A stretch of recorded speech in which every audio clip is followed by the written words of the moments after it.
ಮಾಡಿದ್ವಿ ಸರ್, ಏನೆಲ್ಲ ಚರ್ಚೆ ಆಯ್ತು, ಏನು ಡಿಸಿಷನ್ ತಗೊಂಡಿದ್ದೀರಿ? ಇಲ್ಲ, ಇಲ್ಲಿ ಮುಖ್ಯವಾಗಿ ಇಲ್ಲಿ ಪ್ರಾಣಿ ಏನು ಪ್ರಾಣಿ ಅಂದರೆ ಪ್ರಾಣಿಗಿಂತ ನಾಯಿಗಳೇನಿದೆ ಇದು ವಿಧಾನಸೌಧ ಒಳಗಡೆ ಇರುವಂಥದ್ರ ಬಗ್ಗೆ ಅದನ್ನು ಯಾವ ರೀತಿಯಾಗಿ ನಿಯಂತ್ರಣ ಮಾಡಬೇಕು ಮತ್ತು ಅದನ್ನು ಹೇಗೆ ನಾಯಿಗಳಿಗೂ ಕೂಡ ತೊಂದರೆ ಆಗಬಾರ್ದು, ಸಾರ್ವಜನಿಕರು ತೊಂದರೆ ಆಗಬಾರ್ದು, ಆ ರೀತಿಯಾಗಿ ಹೇಗೆ ತೀರ್ಮಾನ ತಗೊಳ್ಬೇಕು ಅಂತ ಒಂದು ಚರ್ಚೆ ಮಾಡೋದು. ಅದು ಬಹುಶಃ ಅವರೇ ಹೇಳಿರ್ತಾರೆ ನಿಮಗೆ. ಸೊ ಏನು ಯಾರಿಗೇನು ಸಮಸ್ಯೆ ಮಾಡಿಲ್ಲ ಸರ್, ಇಲ್ಲ ಕಂಪ್ಲೇಂಟ್ ಅನ್ನೋದು ಬಂದಿತ್ತು? ಇಲ್ಲ, ಅವ್ರ ಗಮನದಲ್ಲಿ ಇರ್ತದೆ. ಯಾಕಂತ ಹೇಳಿದ್ರೆ ಚೇರ್ಮನ್ ಮತ್ತು ಸ್ಪೀಕರು ಅನೇಕ ಜನ ಹೋಗಿ ಹೇಳಿರ್ಬೋದು.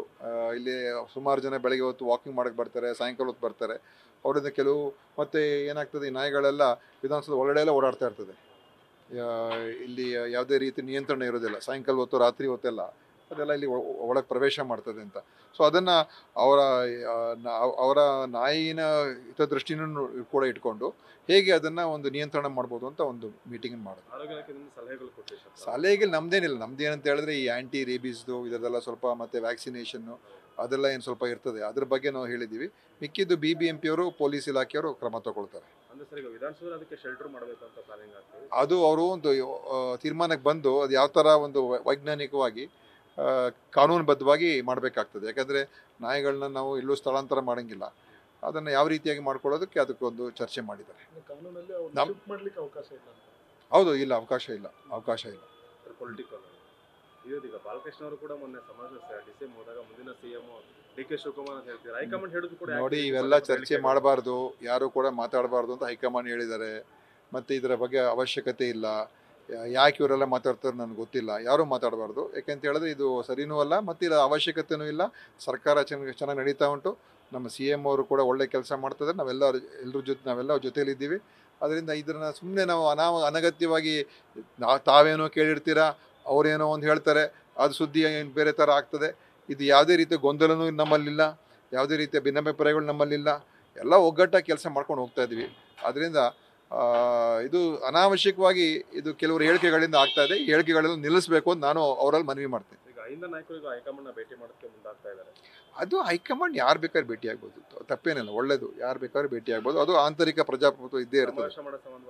ಮಾಡಲಿ ಸಮಾವೇಶ. ಯಾಕಂದರೆ ಅಹಿಂದ ನಮ್ಮ ಒಂದು ಪಕ್ಷದ ಒಂದು ಸೈದ್ಧಾಂತಿಕವಾಗಿ ನಾವು ಸಾಮಾಜಿಕ ನ್ಯಾಯ ಪರ ಮತ್ತು ಅಹಿಂದ ವರ್ಗ, ಶೋಷಿತ ವರ್ಗದ ಜನ ಪರ ಇದೆ ಕಾಂಗ್ರೆಸ್ ಪಕ್ಷ. ಅದರಿಂದ ಅವರ ಒಂದು ಸಮಾವೇಶ ಮಾಡೋದ್ರಾಗಲಿ ಅಥವಾ ಅವ್ರ ಬೇರೆ ಬೇರೆ ಕಾರ್ಯಕ್ರಮಗಳ ಬಗ್ಗೆ ಖಂಡಿತ ನಮ್ಮದು ಅದ್ರ ಬಗ್ಗೆ ಯಾವುದೇ ತಕರಾರಿಲ್ಲ. ನಮ್ಮ ಬೆಂಬಲನೂ ಕೂಡ ಇರ್ತದೆ, ನಮ್ಮ ಪೂರ್ತಿ ಅದಕ್ಕೆ ಸಹಕಾರ ಕೂಡ ಇರ್ತದೆ. ಏನು ಈಗ ಕೆಲವ್ರು ಏನಾಗ್ತದೆ, ಇವತ್ತು ಮಾಧ್ಯಮ ಸೋಷಿಯಲ್ ಮೀಡಿಯಾ ಎಲ್ಲ ಇರೋದ್ರಿಂದ ಯಾರೋ ಹೋಗಿ ಹೇಳಿದಾಗ ಏನೋ ಹೇಳ್ಬಿಡ್ತಾರೆ. ಅದು ಒಂಥರ ಸನ್ನಿವೇಶಗಳು. ಅವರೇ ಏನು ಪತ್ರಿಕಾಗೋಷ್ಠಿ ಕರೆದೇನು ಹೇಳ್ತಾ ಇಲ್ಲ.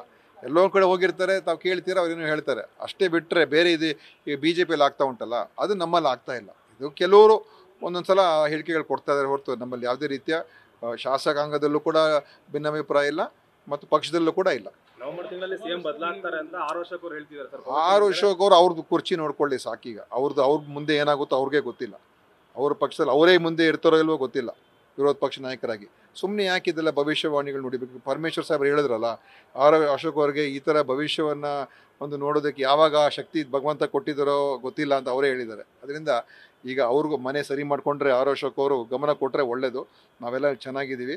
ಸುಮ್ಮನೆ ಈ ಥರದೆಲ್ಲ ನಗೆಪಾಟ್ಲಿಗೆ ಈಡಾಗಬೇಡಿ ದಯವಿಟ್ಟು. ಯಾಕಂದ್ರೆ ತಾವು ವಿರೋಧ ಪಕ್ಷ ನಾಯಕರು. ಸುಮ್ಮನೆ ಏನೇನೋ ಈ ಥರ ಮಾತಾಡಿಕೊಂಡು ಜನ ನಿಮ್ಮ ಬಗ್ಗೆ ಏನಂತ ತಿಳ್ಕೊಬೇಕು. ಈ ಥರ ಹೇಳಿಕೆಗಳು ಕೊಟ್ಟರೆ ನಿಮ್ಮ ಕುರ್ಚಿಗೆ ನೀವೇ ಒಂದು ರೀತಿ ಅದನ್ನು ಕೆಳಗೆ ಇಳಿಸ್ತಾ ಇದ್ದೀರಾ, ಗೌರವವನ್ನು. ನ್ಯೂಸ್ ಫಸ್ಟ್ ನಿರ್ಭೀತಿಯಿಂದ ನಿಮ್ಮ ಪರವಾಗಿ.